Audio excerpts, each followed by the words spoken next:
काही बोलणं उचित होणार नाही असं मी स्वतःशीच मनाशी ठरवलेलं आहे. त्याच्यामुळे धनंजय मुंडे यांच्या बाबतीमध्ये जे काय बोललं जातं त्या बाबतीमध्ये मी आज काही या विषयावरती बोलणार नाही. आणि शेवटी तपास यंत्रणा आहे, मुख्यमंत्र्यांच्या वरती महाराष्ट्राच्या जनतेचा विश्वास आहे, तपास चालू आहे आणि तपासाची जे निष्पन्न होईल त्यावेळेला होईल. पालकमंत्री पदाबाबत राष्ट्रवादी काँग्रेस पक्षाची लिस्ट जाणं अपेक्षित होतं, ती लिस्ट गेली आहे का आणि पालकमंत्र्यांची घोषणा कधीतरी होईल? शेवटी ही बाब माननीय मुख्यमंत्री दोन्ही पक्षाचे अध्यक्ष आणि उपमुख्यमंत्री म्हणून देवेंद्रजी शिंदेसाहेब आणि अजितदादांच्या अखत्यारीतली आहे. ते या संदर्भातला योग्य तो निर्णय लवकरच घेतील. परंतु सर, रायगडच्या पालकमंत्री पदाच्या संदर्भात फार म्हणजे वाद पाहायला होतं. उदय सामंत जे मागचे पालकमंत्री होते रायगडचे, ते म्हणतात की यंदा देखील रायगडचं पालकमंत्रीपद जे आहे ते शिवसेनेच्या कोट्यात येणार आहे आणि आमचे मंत्री तिथे आहेत भरत गोगावले, असं त्यांचं स्टेटमेंट आहे. मला माहीत नाही कोणाचं काय स्टेटमेंट आहे. मला जबाबदारीने एवढं माहिती आहे प्रदेशाध्यक्ष असल्यामुळे, आणि मला राजशिष्टाचार कळतो. ते मला जे कळत असलं त्याच्यामुळे मी सांगतो अधिकारवाणीने, कारण मी पण 15 वर्ष मंत्री राहिले, पालकमंत्री राहिला. मुख्यमंत्र्यांचा अधिकार आहे. दोन्ही पक्ष आज युतीचं सरकार आहे म्हणून दोन्ही पक्षाचा नेत्याचा अधिकार आहे. ते जे नेते निर्णय घेतील तो सर्वांना मान्य असेल, मान्य करावाच लागेल. सर्व जिल्ह्यांच्यामध्ये वेगवेगळे प्रभाव असू शकतात, पण शेवटी निर्णय घेण्याची क्षमता असणारे नेते आहेत. या तिघांच्या नेतृत्वाखाली अभूतपूर्व यश मिळालेलं आहे, त्यामुळे ते निर्णय घेतील.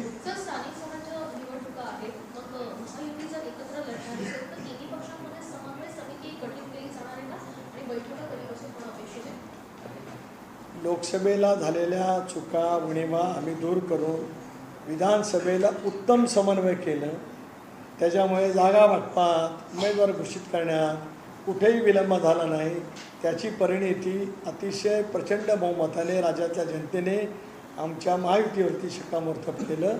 निवडणुका ज्या वेळेला स्थानिक स्वराज्य संस्थांचे येतील त्यावेळेला आमचा समन्वय कालही चांगला आहे, आजही आहे, उद्याच्या भविष्यामध्ये राहील. त्यामुळे राजकारणामध्ये केव्हा कुठल्यासाठी बसायचं याचं सगळे माहितगार लोक आहेत. सर, जरी महायुतीमध्ये स्थानिक स्वराज्य निवडणुका लढण्याचं जरी ठरलं असतं तरी शिवसेना आजही विश्वास व्यक्त करते की भगवा हा महापालिकेवर आमचाच फडकणार आणि शिवसेनेचीच मुंबई आहे. शेवटी प्रत्येक राजकीय पक्ष काय बोलत असेल त्याबद्दल मला बोलायचं नाही. मी एवढं सांगितलं मगापासून अतिशय जबाबदारीने प्रांताध्यक्ष म्हणून की आम्ही एकत्रितपणाने बसून निर्णय करू. राज्यात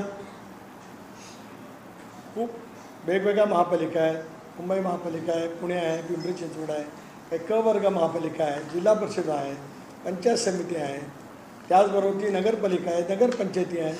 योग्य वेळेला त्या संदर्भामध्ये बसून आम्ही निर्णय करू. आज या विषयाची आम्हाला कोणालाच घाई नाही. कारण निवडणुका अजून सर्वोच्च न्यायालयाच्या कडे प्रलंबित असलेल्या याचिकेवरती अवलंबून आहे. त्या याचिकेचा निर्णय लवकरात लवकर लागावा आणि स्वराज्य संस्थांच्या निवडणुकीचा मार्ग मोकळा व्हावा अशी आज महायुतीच्या तिन्ही घटक पक्षांची आणि मित्र पक्षांची स्पष्टपणाची भूमिका आहे. त्या दृष्टिकोनातून आम्ही प्रयत्न करतो आहोत. सर, हिंदी में बताइए की आशीष शेलार ने कहा है कि शरद पवार ने मराठी में त्यांचा तोल जातो, जबान फिसलती है शरद पवार की अमित शाह के ऊपर माफ करती. ये पहला सवाल. दूसरा सवाल, लवासा की फाइल खुलनी चाहिए, अगर खोलेंगे तो क्या होगा, ऐसा भी आशीष शेलार ने कहा. तीसरा सवाल, आज आपको तिलगुल किसने दिया है, राष्ट्रवादी कांग्रेस पार्टी के जनरल शरदचंद्र पार्टी पवारांच्या पक्षाकडे तुम्हाला कुठे तिळगुळ दिलं का? आशीष शेलार जी ने क्या बयान दिया है मैंने देखा नहीं. रायगढ़ जिले के दौरे पे था. अभी यहाँ पे थोड़ा देर हो गई मुझे, इसके लिए मैंने माफ़ी सबकी मांगी है. जब मैं पढ़ूंगा देखूंगा तो उसके बारे में मैं टिप्पणी जरूर करूँगा. राष्ट्रवादी कांग्रेस पार्टी के जो आज पवार साहब के नेतृत्व में चुन के आए हुए, चाहे सांसद हो चाहे विधायक हो, जैसे कि मैंने गए प्रेस कॉन्फ्रेंस में बताया, दिल्ली में जब पार्लियामेंट का अधिवेशन होता है तब सारी मुलाकात होती जाती है, बात करते हैं एक दूसरे के साथ.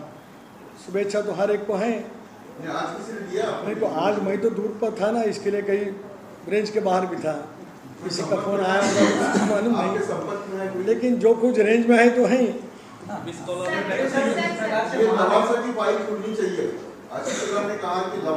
जब तक मैं आशीष शेलार जी ने क्या बयान दिया है मैं पढ़ता नहीं सुनता नहीं, तब तक मैं उसके बारे में कुछ बोलना नहीं चाहता. सर फाइनली वाल्मीकि करार पे मकोका लगा दिया गया है। लगाने से पहले अपोजिशन कह रहा था कि कोई एक्शन नहीं ले रहा है, और अब शरद चंद्र पाटिल पवार साहब के एक लीडर है, वो कहते हैं कि दे रहा है दुरुस्त है। इस चीज़ को आप कैसे एक्शन ले, फिर भी ये सवाल ना ले, फिर भी उसको विपक्ष ने इसके बारे में क्या टिप्पणी करना वो तो कर सकते हैं, डेमोक्रेसी में तो उनका अधिकार ही है।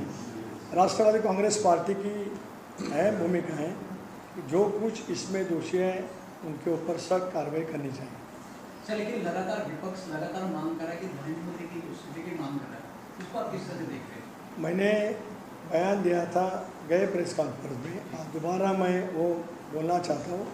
इसके बारे में मैं कुछ टिप्पणी नहीं करना चाहता हूँ, क्योंकि घटना गंभीर है, उसकी जांच होनी चाहिए। मुख्यमंत्री के नेतृत्व में उसकी जांच चल रही है। साफ साफ जब आएगा तब उसके बारे में निर्णय लेंगे। सर मुंबई महानगर पालिका चुनाव और भी कई चुनाव हैं, क्या एनसीपी अकेले चुनाव लड़ेगी या महायुति के साथ चुनाव लड़ेगी, क्या फैसला जाएगा? मैंने यही बताया, जब चुनाव नज़र आ जाएंगे तब हम यूटी के सब वरिष्ठ नेता बैठेंगे, उसके बारे में चर्चा करेंगे। चाहे वो मुंबई कॉरपोरेशन हो, पूना हो, पिंपरी चिंचवड़ हो, जिला परिषद का चुनाव हो, हम बैठ के उसके बारे में निर्णय लेंगे। सर पालक मंत्री को लेकर कब तक फैसला हो सकता है, क्योंकि लगभग देखिए इसमें माननीय मुख्यमंत्री जी, दोनों उप मुख्यमंत्री जी का वो अधिकार है, उसके बारे में वो निर्णय जल्दी से जल्दी लेंगे। सर क्या छगन भुजबल की जो नाराजगी थी वो दूर हो चुकी है आपके कॉन्टेक्ट? आज भुजबल साहब के साथ मेरा कांटेक्ट हो गया। मैंने उनको विनती की है वरिष्ठ नेता के नाते कि 18 और 19 को जो हमारा शिविर होने जा रहा है उसमें उपस्थित रहें और उनका मार्गदर्शन हम सुनना चाहते हैं।